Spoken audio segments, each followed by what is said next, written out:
Audiolivro Herdeiros do Reino: Quatro jovens em Babilônia e sua fidelidade a Deus, de Josanã Alves. Capítulo 20. Vamos protestar juntos. Ellen White afirmou: Satanás fica enfurecido ao som de uma fervorosa oração, pois ele sabe que sofrerá danos. C.S. Lewis disse: os judeus clamavam a Deus por justiça, para corrigir a injustiça. O juiz divino é o defensor, o resgatador. Sempre que leio a Bíblia, me coloco no lugar do personagem da história. Crio em minha mente o ambiente em que tudo aconteceu. Imagino as ações e reações das pessoas envolvidas no relato e até faço perguntas mentalmente aos personagens. Isso me ajuda a aplicar o texto bíblico à minha vida e ao perceber pontos que não são vistos com uma leitura superficial. Gostaria que você me acompanhasse nesse exercício agora através do livro de Daniel. Imagine o rei Nabucodonosor com o rosto vermelho de ira, porque os sábios não conseguiram adivinhar o sonho que ele tivera na noite anterior. Imagine o pavor na face dos sábios ao perceberem que o rei tomaria uma decisão drástica. Agora imagine Daniel e seus amigos acordando em um belo dia e recebendo a visita de Arioque, chefe da guarda do rei, levando o decreto que ordenava a morte deles. Daniel e seus amigos nem sabiam do que se tratava. Quando descobre que seria morto naquele dia, Daniel pergunta a Arioque: por que esse decreto do rei é tão urgente? Então Arioque explicou o caso a Daniel. Daniel 2, versículo 15.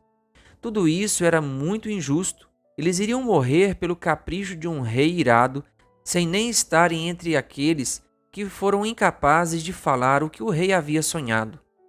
E eu me sentiria revoltado. E você? Procuraria reagir de alguma forma para tentar salvar minha vida. Tentaria denunciar aquela injustiça a alguém. Em outra situação, um grupo político começou a sentir inveja da capacidade, integridade e destaque de Daniel. Eles elaboraram um plano para destruir o profeta e envolveram o rei Dario nesse plano. Imagine esses homens às escondidas maquinando o plano e decidindo que Daniel não deveria mais viver. Eles sabiam que o rei gostava muito de Daniel, então eles deveriam criar um plano que deixasse ao mesmo tempo o rei e Daniel sem saída.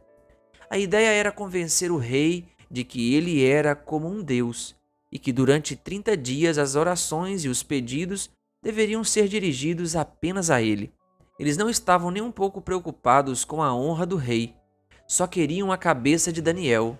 Conheciam bem o compromisso dele com seus horários de comunhão.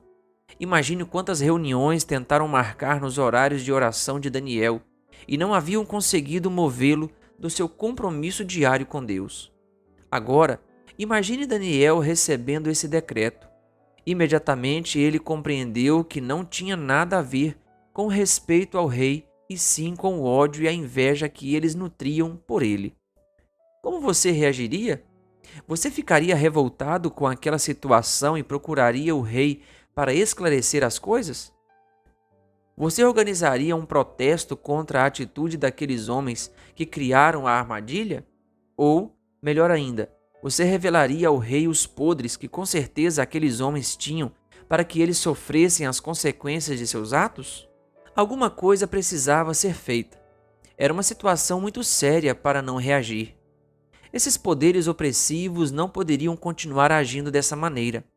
A questão é que Daniel reagiu de forma imediata e usou muita força nas duas situações. Na primeira situação, com o rei Nabucodonosor, a Bíblia diz que Daniel foi para casa e explicou a situação a Ananias, Misael e Azarias, seus companheiros, para que pedissem misericórdia ao Deus do céu sobre este mistério, a fim de que Daniel e os seus companheiros não fossem mortos com o resto dos sábios da Babilônia. Daniel 2, 17 e 18. E na segunda situação, com o rei Dario, quando Daniel soube que o documento tinha sido assinado, voltou para casa. Em seu quarto, no andar de cima, as janelas abriam para o lado de Jerusalém.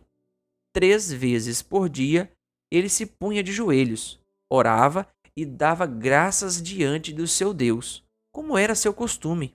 Daniel 6, versículo 10. Você pode estar se perguntando neste momento: como assim? O texto bíblico diz que em ambas as situações eles foram para casa orar. Onde está a reação, a revolta, a denúncia e o uso de força aí? Esse é o ponto. Para Daniel e seus amigos, a maior e mais poderosa rebelião que alguém poderia iniciar contra um poder opressivo era se envolver em um movimento de oração. Nenhuma força no universo é mais poderosa para corrigir injustiças e enfrentar arbitrariedades do que a oração. Você ainda pode dizer: mas ele falou somente para Deus porque era um exilado e não tinha mais ninguém para ouvi-lo. Ele não poderia procurar um juiz ou um advogado ou denunciar na internet. Por isso, ele só poderia orar. Aí é que nos enganamos. Daniel orou porque ele sabia que a oração resolveria o problema com mais rapidez do que uma denúncia na internet ou a intervenção de um juiz. Para Daniel, a oração não era apenas um desabafo com Deus. Era a maneira melhor, mais rápida e mais segura de resolver situações de injustiça e perseguição. E nós? De fato cremos que por meio da oração Deus é realmente capaz de resolver nossos conflitos? Mas Daniel não estava inaugurando o uso da oração como instrumento de luta contra a ilegalidade e o erro. Leia o livro dos Salmos. Você verá como eles são usados para pedir a Deus a intervenção diante de injustiças. Quando um judeu enfrentava uma situação difícil, ele orava levando o caso ao tribunal de Deus. Por isso você lê nos Salmos termos como: julga a minha causa, ou faze-me justiça. Salmo 35, versos 23 e 24. Eles levavam suas demandas ao mais justo, poderoso e ágil juiz do universo. E alguns salmos usam uma linguagem muito forte de pedido de vingança por parte de Deus e de urgência na intervenção divina às injustiças apresentadas nas orações. A exemplo disso, podemos ver o Salmo 109, em que Davi apresenta a Deus seu inimigo e pede que a oração dele seja tida como pecado.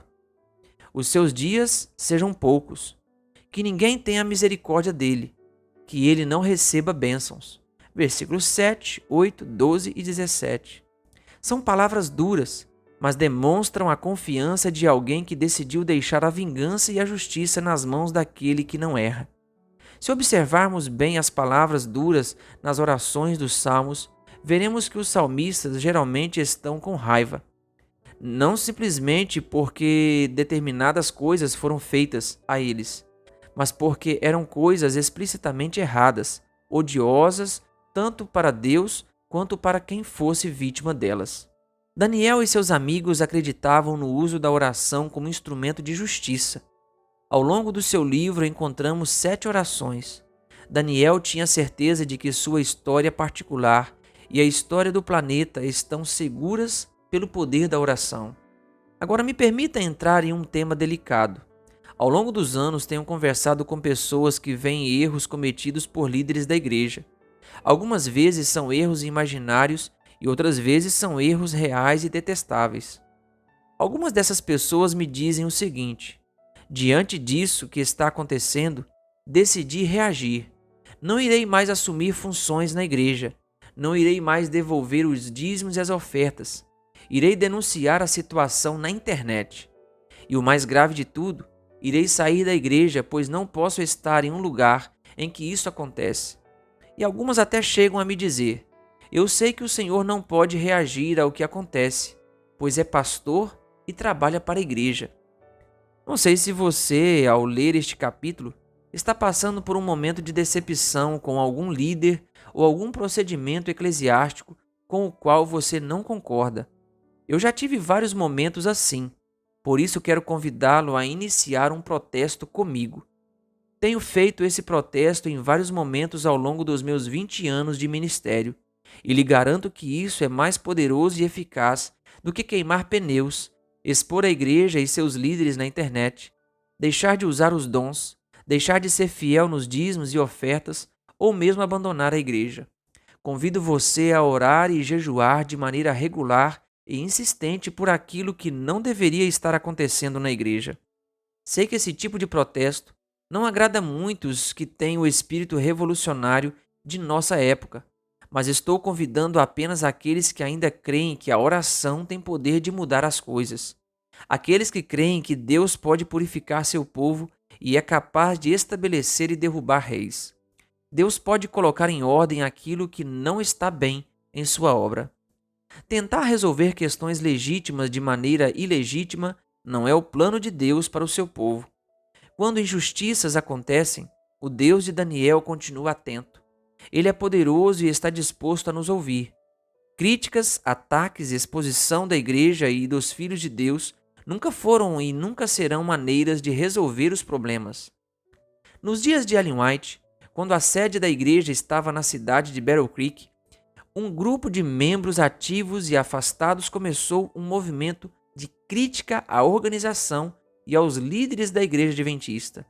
Em resposta a isso, ela escreveu algumas de suas mais duras palavras.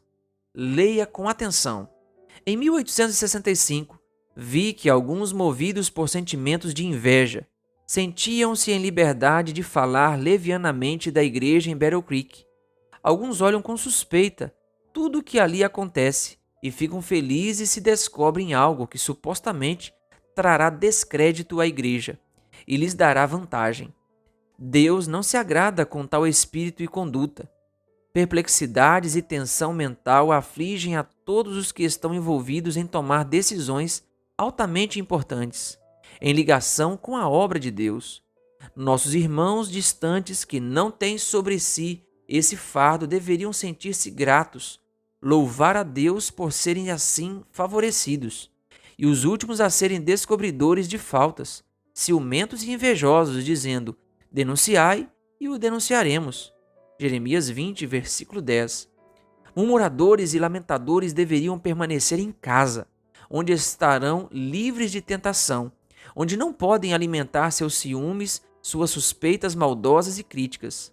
Sua presença nas reuniões é um verdadeiro fardo. São nuvens sem água. Judas 12. É simples para muitos falar mais do que orar. Faltam-lhes espiritualidade e santidade, e sua influência é um dano à causa de Deus. Em vez de sentir que a obra de Battle Creek é seu trabalho e que eles têm interesse em seu progresso, ficam de lado como meros espectadores, questionando e descobrindo falhas. Aqueles que agem assim são os mesmos que não têm experiência nessa obra e pouco sofreram pela causa da verdade. Que Deus tenha misericórdia daqueles que se levantam para acusar e perseguir a igreja. Nunca deixe de se envolver com a obra de Deus. Levante-se em oração em prol do trabalho do Senhor. Clique no link na descrição e assista ao vídeo para saber como reagir diante das críticas à igreja. Se você ainda não é inscrito em nosso canal, se inscreva e ative o sininho. Que Deus lhe abençoe.